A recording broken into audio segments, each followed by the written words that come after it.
What's good, everyone? This is Dev the Coolest. And this is Ray Bay. And this is JB. And welcome to Slick Talk. Slick Talk. And, Ray did it this time? and what is going on? I didn't say it that time, y'all. Wait, I also want to say in the first season, you definitely said Sac Passe Mabule. I definitely want to make that a point. He did say it. You definitely That's said I was it. still working off of, our wind down. Our wind down. Okay, I just because I remember in every recent episode you said you're not saying it. I just feel like it's so typical of Haitians to say it, though. I'm like, we need something else. So we're going to try something new today. Yes. This is going to be a shorter episode, but it'll be a like each of us will have a turn of doing this. Yes. And today it'll be me and JB and Ray Bay are going to ask you forgot me my questions. Name? Huh? You hesitated on my name. You forgot me? Listen, stop it. They're going to ask me questions related to my experience as being a black gay man in Greek life, which is something I battled with talking about because I didn't want that to be associated with anything, but I'm open to talking about it. So talking about it. So y'all ask me questions. Ask away, and I'll answer what I can. Truthfully and I got some juicy ones, but we're going to. Yes, go for it. I'm ready. I guess I'll start off because I've actually, for the listeners that don't know, me and Dev the Coolest. See, that's why I was stuttering because I was going to say the whole name. Exactly. Anyway. We were roommates for a while, like 2.5 years, which was a great time. A long time. It was fun. And I was always just curious about just him being in the Greek life and how he navigates being kind of like in a hyper masculine type of organization like that, as well as being a black gay man. Yeah. But we never really had conversations about it. Right. This is literally our first time. This is our first time. I'm like kind of nervous, but okay. So with that being said, I was saying I'm excited for this conversation, and we'll be respectful and everything like that because I do have a soft spot for black fraternities and sororities. Hey. So with that being said, what do you pledge? Like, what do you pledge? What's your fraternity? I was gonna have to say my fraternity. You definitely have to say your fraternity. What the hell? Kappa Alpha Psi Fraternity Incorporated. Okay, cool. And then you pledge when?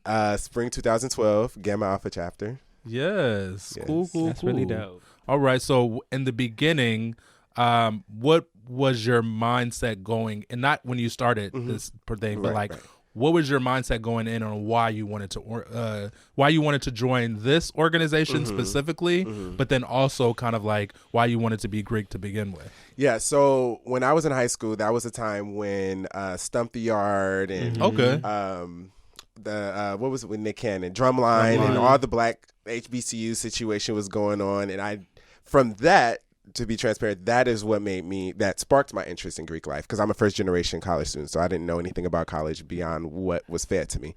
So I knew I wanted to do an organization, not for the right reasons at the time, but as I continued to learn about them, I was like, it's really dope. Like, they're doing great things out here. All black Greek letter organizations are community service based. So we give back to the community. We do things like walks and give a bunch of money to different charities and stuff like that. My organization is actually the last organization I learned about because the only organization, or I shouldn't say the only, but most people know about Alpha Phi Alpha because MLK, Martin Luther King, was in Alpha. And that was the only one I knew about going into college. Then I found out about Phi Beta Sigma. Didn't do that. Then I found out about everything else. And everything else. What was the other one? Because I knew you about to say another one. Omega Psi Phi and Iota Phi Theta. I didn't really give them a thought, but not like that. They just weren't for me. They just weren't for me. I mean, shout out to 1911 gang. Like, I'm cool with the Qs, but Q's got some fine niggas. Anyways, go. Baby. Okay. See, I'm sorry. Listen, well, I saw a Q. Like, I was going to. No, never mind. We don't have much time. No, but my organization, Kappa Alpha Psi, was the last one I found out about because my dean was walking on campus and he had a cane, and I was like, "Why is he carrying a candy cane? Like, what is that? Why is he carrying a candy cane? Hello, candy cane." It is not a candy cane, but in that period, I thought I was like, "What is this candy cane?" But then I did my research and then I reached out to the chapter, and then. So, sorry, just a follow up. Mm-hmm. I'm sorry. Then Ray can answer the question. So you reached out to the chapter. Mm-hmm. Like, were you nervous going? I was nervous as fuck because I knew I wanted to be a member of the organization before I moved to Virginia. I went to Hampton for a minute. Mm-hmm. I didn't get with the chapter in Hampton. I just didn't mesh with them very well. Yeah. But I came back to San Francisco State, and then I meshed very well with my chapter that I'm a part of now. But I'm sorry, what was it you said? No, I was just asking, like, what were your thoughts? What were your feelings when you were starting? I was nervous. I was I was nervous as fuck. Like, I reached out to my best friend. And asked him to get me in contact with people. And I went to a basketball game. That was my first time meeting everybody. I don't play sports. Yeah. So I was basically just sitting there on the side, like feeling awkward because I'm like, I don't do this. And we'll have so many questions. They were like, why are you not playing? I'm like, I don't play sports. Like, yeah. So I like that. It's like, I could be scared, but I'm gonna do it anyway. Yeah, it was a scary situation for more than one reason, but that was this. Yeah. So, after you got, I don't know how you call it, got included into the initiated into the chapter. What was your experience being in the chapter? Because I think a lot of people have this negative view of fraternities. Oh yeah, so overall, it still is an amazing experience. It's amazing to have the brotherhood, to be around people that genuinely care and love for me. At that time in 2012, I wasn't out. Yeah, I wasn't out to them. I wasn't out to my family. I wasn't out to anyone. What? So that, I mean, we can talk about that too. But that, for me, it was kind of hard because I had to like save face in front of everyone. But now I'm out, and they all are very accepting and love me all the same. So that's really beautiful. But yeah. I mean, I think that's what I personally would like the conversation to kind of stay focused on is the fact that this is a black gay man that chose to join this organization and kind of, because I don't think it's right, and moving forward, I want everybody to feel included when they want to join any kind of black fraternity or sorority. Yeah. So it's necessary. And I love, just like I said in the beginning of the conversation, I just love the fact of like a black sorority, a black, fraternity and everything like that. So I want to encourage anybody to do their research and try to figure out whether you're gay or straight. Right. And I would hope. And the tides are shifting now. Yeah. In 2019. Oh yes. Like it's becoming like, believe it or not, 2012 was 7 years ago? Yeah. That's not that long ago, but times were also very different in 2012. Very true. Oh, absolutely. Like, to be quite frank, if I was who I am now in 2012, I don't know if I would be in the organization. Because I had to really tighten up. Like, I really had to keep it cute because I have some examples. I remember there was a time because my best friend also pursued the same organization. He didn't for his own personal reasons, but I was going through having to join the organization, and they would talk about my best friend blatantly right in front of me, just talk shit about him, because my best friend has always been very comfortable in his skin. He's always been who he is now, and they were just blatantly making fun of him in front of me, and I had to just kind of stand there. Now I would say some shit, but at the time, like, I was like, I can't say anything because if I feel like I'm defending them, then they're going to question me, and it was a lot. But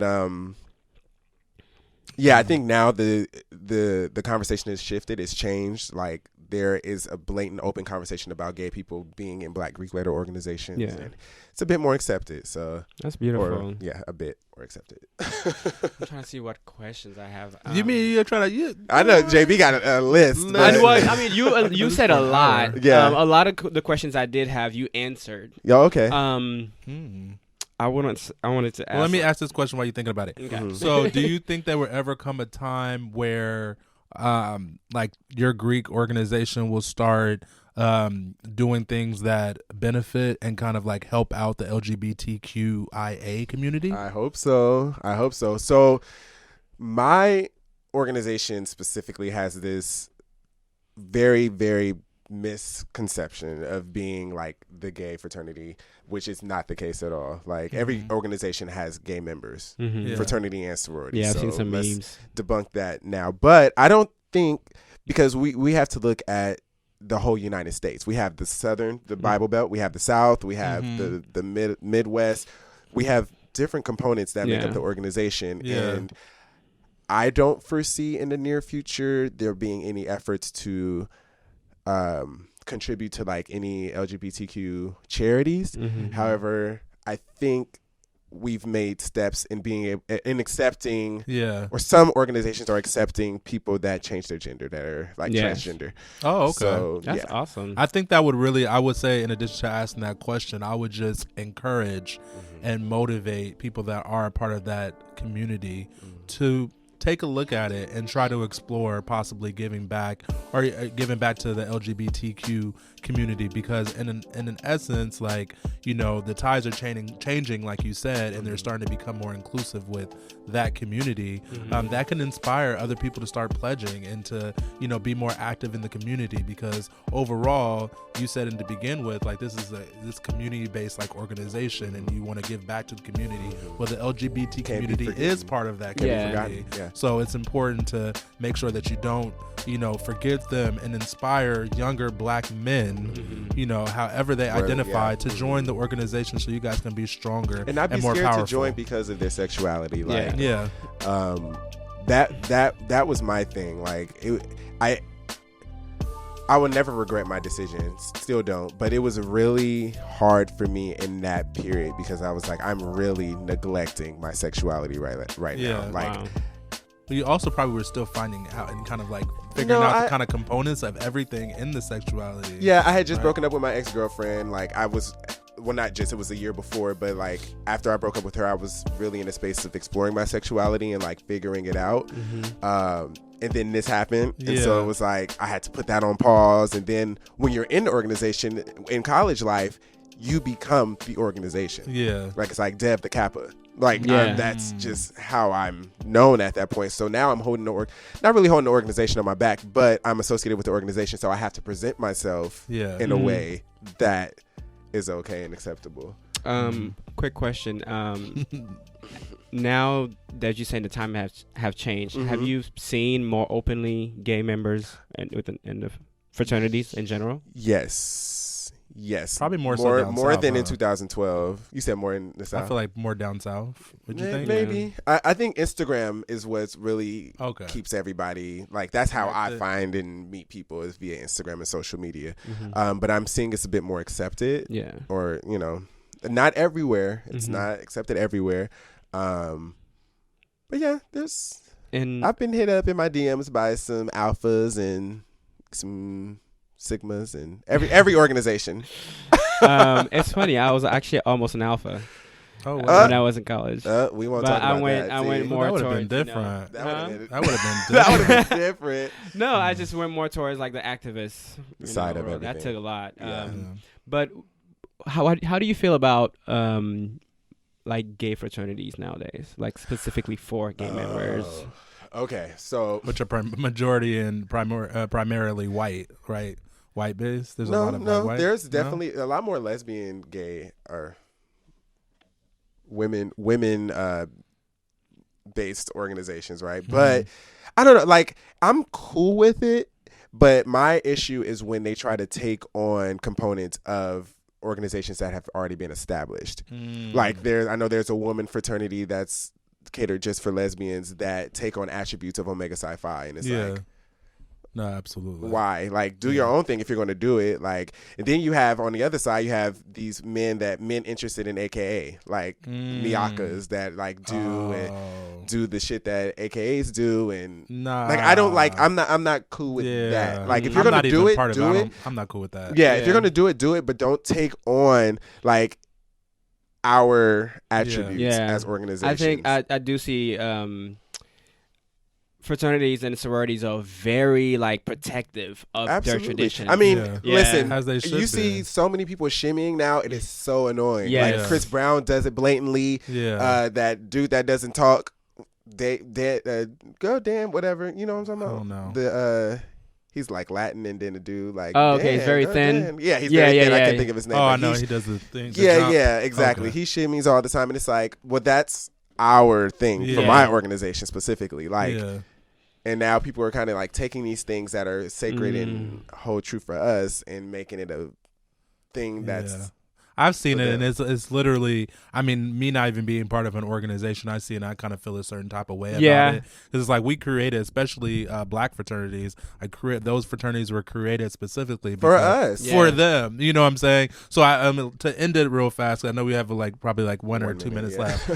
Just a 2-part question. You can answer as fast as you can. Yeah. What would you, so I told you I got questions. This could go for an hour. Right. But so the first question is, what would you tell, give a positive affirmation or some motivation to somebody that's gay and black that potentially would like to join an organization? That's the first part question. The second part of the question is, what would you tell to your fellow brothers to inspire them to be more inclusive and be more positive towards black men? I love it. Yes, JV. So first one, I would say be your authentic self all the way, because 1, you're being true to yourself. You're doing yourself a favor. And 2, like, if they fuck with you, they fuck with you. Period. Like if they don't, they don't, and it's not for you. Yes. But be your authentic self always. Like, and that's what I even tell my 22-year-old self when I joined the organization. Yeah. Like, and that can go across to any board. You know, right? Gay or straight. Gay or straight. Be your authentic. Yes, true. Very true. Because if you ain't getting pussy before the org, you ain't getting it when you join. Listen, that's another thing. People think they join these organizations, you just pussy flock to them. That's not the case. But also to current people that are currently in organizations, just understand that sexuality is one component of a person. Yes. I know people have missed out on the amazing opportunities of having super dope people in their chapter, in their org, because of their sexuality. They could have brought way more members, way more events, just so much more. But because of what they do behind closed doors, you decided to shoo them away, right? So just understand, like, someone's sexuality doesn't define them. That is just one part. Just like you like pussy, they like dick. Exactly. It is what it is. We ain't fucking. Exactly. So why does it matter? It would be nice though to get a little. No, I'm just joking. No. Well, I mean, from the outside, I would never ever. All of my brothers. I would never ever.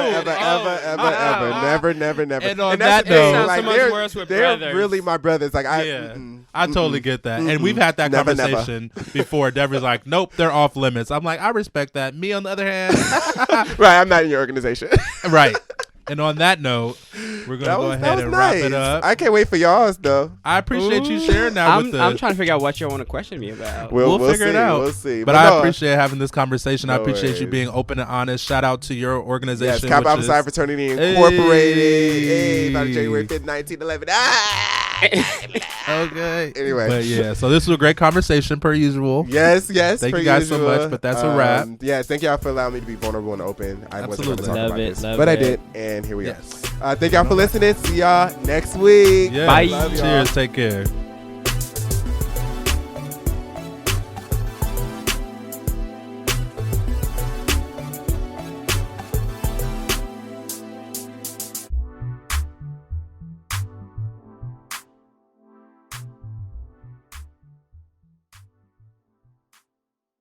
This episode of Slick Talk was brought to you in part by Nexus Recording Studio, where the Bay records. Are you looking to do your own podcast, your own EP, your own mixtape? Check them out. It's in Oakland, California.